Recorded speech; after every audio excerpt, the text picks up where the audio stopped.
രൂപ വിതരണം തുടങ്ങി. സംസ്ഥാനത്തെ 9,861 ഗുണഭോക്താക്കളുടെ അക്കൗണ്ടുകളിലേക്ക് പ്രതിമാസം 1000 രൂപ പ്രഖ്യാപിച്ചുകൊണ്ട് ഈ ഒരു തുകയുടെ വിതരണം ആരംഭിച്ചതായി മുഖ്യമന്ത്രി പിണറായി വിജയൻ അറിയിച്ചു. അപ്പോൾ ഇതുമായി ബന്ധപ്പെട്ടുള്ള കൂടുതൽ വിശദ വിവരങ്ങളാണ് ഈ ഒരു വീഡിയോയിലൂടെ പങ്കുവെക്കുന്നത്. 18 വയസ്സ് കഴിഞ്ഞിട്ടുള്ള ആളുകൾ എല്ലാവരും തന്നെ അറിഞ്ഞിരിക്കണം. വീഡിയോ അവസാനം വരെ കാണുക. മറ്റുള്ളവരിലേക്കും ഈ ഇൻഫർമേഷൻ ഷെയർ ചെയ്തെത്തിക്കുവാനും നിങ്ങൾ മറക്കരുത്. സർക്കാർ അറിയിപ്പുകൾ യഥാസമയം ലഭിക്കുന്നതിന് വേണ്ടി ചാനൽ ആദ്യമായി കാണുന്നവരാണെങ്കിൽ സബ്സ്ക്രൈബ് ചെയ്യുക. ഫേസ്ബുക്കിലൂടെയാണ് നിങ്ങൾ ഈ ഒരു വീഡിയോ കാണുന്നതെങ്കിൽ പേജ് ഫോളോ ചെയ്യുവാനും മറക്കരുത്. അപ്പോൾ നമുക്ക് വിശദമായിട്ടുള്ള അറിയിപ്പുകൾ എന്തൊക്കെയാണെന്ന് നോക്കാം. സംസ്ഥാന സർക്കാർ തുടക്കമിട്ട കണക്ട് ടു വർക്ക് പദ്ധതിയിൽ 9,861 പേർക്ക് സ്കോളർഷിപ്പ് ലഭിച്ചു തുടങ്ങിയതായി ധനമന്ത്രി KN ബാലഗോപാൽ അറിയിച്ചു.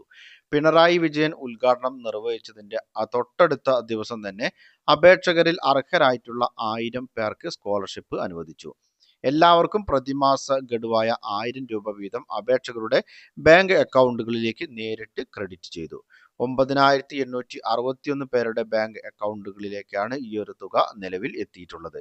ബാക്കിയുള്ളവരുടെ വ്യക്തിഗത ബാങ്ക് അക്കൗണ്ടുകളിലെ സാങ്കേതിക തടസ്സം മൂലം തുക ക്രെഡിറ്റ് ചെയ്യാൻ സാധിച്ചിട്ടില്ല.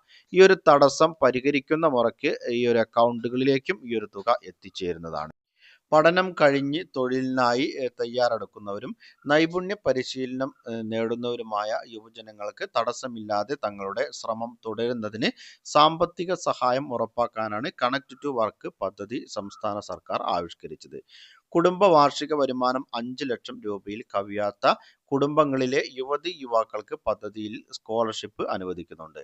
കേരളത്തിലെ സ്ഥിര താമസക്കാർക്കാണ് സഹായത്തിന് അർഹതയുള്ളത്. കൂടാതെ 18 വയസ്സ് പൂർത്തിയായവരും 30 വയസ്സ് കവിയാത്തവരുമായിരിക്കണം അപേക്ഷകർ. കേന്ദ്ര സംസ്ഥാന സർക്കാർ വകുപ്പുകൾ, കേന്ദ്ര സംസ്ഥാന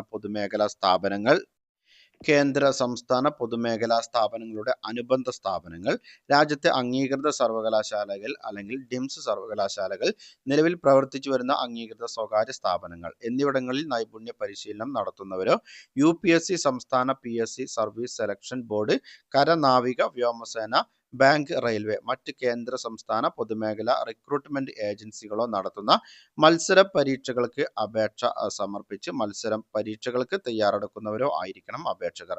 അപേക്ഷ ലഭിക്കുന്ന തീയതിയുടെ മുൻഗണനാ ക്രമത്തിലാണ് സാമ്പത്തിക സഹായം ലഭിക്കുന്നത്. നൈപുണ്യ പരിശീലനം, മത്സര പരീക്ഷാ പരിശീലനം എന്നിങ്ങനെ ഏത് വിഭാഗത്തിലായാലും ഒരു വ്യക്തിക്ക് ഒരു തവണ പരമാവധി ആകെ 12 മാസത്തേക്ക് മാത്രമേ ഈ ഒരു സ്കോളർഷിപ്പ് ലഭിക്കുകയുള്ളൂ. വിധവ പെൻഷൻ, വികലാംഗ പെൻഷൻ മുതലായവ ഏതെങ്കിലും സാമൂഹ്യക്ഷേമ പെൻഷനുകൾ, വിവിധ തരം സർവീസ് പെൻഷനുകൾ, കുടുംബ പെൻഷൻ, ക്ഷേമനിധി ബോർഡുകളിൽ നിന്നുള്ള കുടുംബ പെൻഷൻ, EPF പെൻഷൻ മുതലായവ ലഭിക്കുന്നവർക്ക് പദ്ധതിയുടെ ആനുകൂല്യം ലഭിക്കുന്നതല്ല. കേന്ദ്ര സംസ്ഥാന സർക്കാർ വകുപ്പുകൾ അല്ലെങ്കിൽ സ്ഥാപനങ്ങൾ തുടങ്ങി വിതരണം ചെയ്യുന്ന മറ്റൊരു സ്കോളർഷിപ്പ് ലഭിക്കുന്നവർക്ക് ഈ ഒരു പദ്ധതിയുടെ ആനുകൂല്യം ലഭിക്കുകയില്ല. കൂടാതെ നൈപുണ്യ വികസന പരിശീലന കോഴ്സ് അല്ലെങ്കിൽ മത്സര പരീക്ഷാ പരിശീലനങ്ങളല്ലാതെ മറ്റു കോഴ്സുകളായ NEET, SET, NET തുടങ്ങിയ പ്രവേശന എലിജിബിലിറ്റി ടെസ്റ്റുകൾ പരിശീലിക്കുന്നവർക്കും കേന്ദ്ര സംസ്ഥാന സർക്കാർ സർവീസിലോ സർക്കാർ ഉടമസ്ഥതയിലുള്ള സ്ഥാപനങ്ങളിലോ സർവകലാശാലകളിലോ സ്ഥിരമായോ കരാർ അടിസ്ഥാനത്തിലോ ജോലി ചെയ്യുന്നവർക്കും പദ്ധതിയുടെ ആനുകൂല്യം ലഭിക്കില്ല. അപേക്ഷ സമർപ്പിക്കുന്നവർ ജനന സർട്ടിഫിക്കറ്റ്, SSLC സർട്ടിഫിക്കറ്റ്, വിദ്യാഭ്യാസ യോഗ്യതാ സർട്ടിഫിക്കറ്റുകൾ, വോട്ടർ ID അല്ലെങ്കിൽ school certificate, passport, driving licence, വരുമാന സർട്ടിഫിക്കറ്റ്, ബാങ്ക് പാസ്ബുക്കിന്റെ പകർപ്പ് എന്നിവ ഹാജരാക്കണം. നൈപുണ്യ പരിശീലനത്തിൽ പങ്കെടുക്കുന്നവർ പരിശീലന സ്ഥാപന മേധാവി നൽകുന്ന സർട്ടിഫിക്കറ്റ് അല്ലെങ്കിൽ സത്യവാങ്മൂലം കൂടി, മത്സര പരീക്ഷയ്ക്ക് തയ്യാറെടുക്കുന്നവർ മത്സര പരീക്ഷയ്ക്ക് അപേക്ഷിച്ച വിവരം എന്നിവ കൂടി സമർപ്പിക്കേണ്ടതുണ്ട്. പൊതുജനങ്ങളുടെ അറിവിലേക്കായി വളരെ പ്രധാനപ്പെട്ട അറിയിപ്പുകളുടെ വിശദ വിവരങ്ങളാണ് പങ്കുവച്ചത്. മറ്റുള്ളവരിലേക്കും ഈ ഇൻഫർമേഷൻ ഷെയർ ചെയ്തെത്തിക്കണം.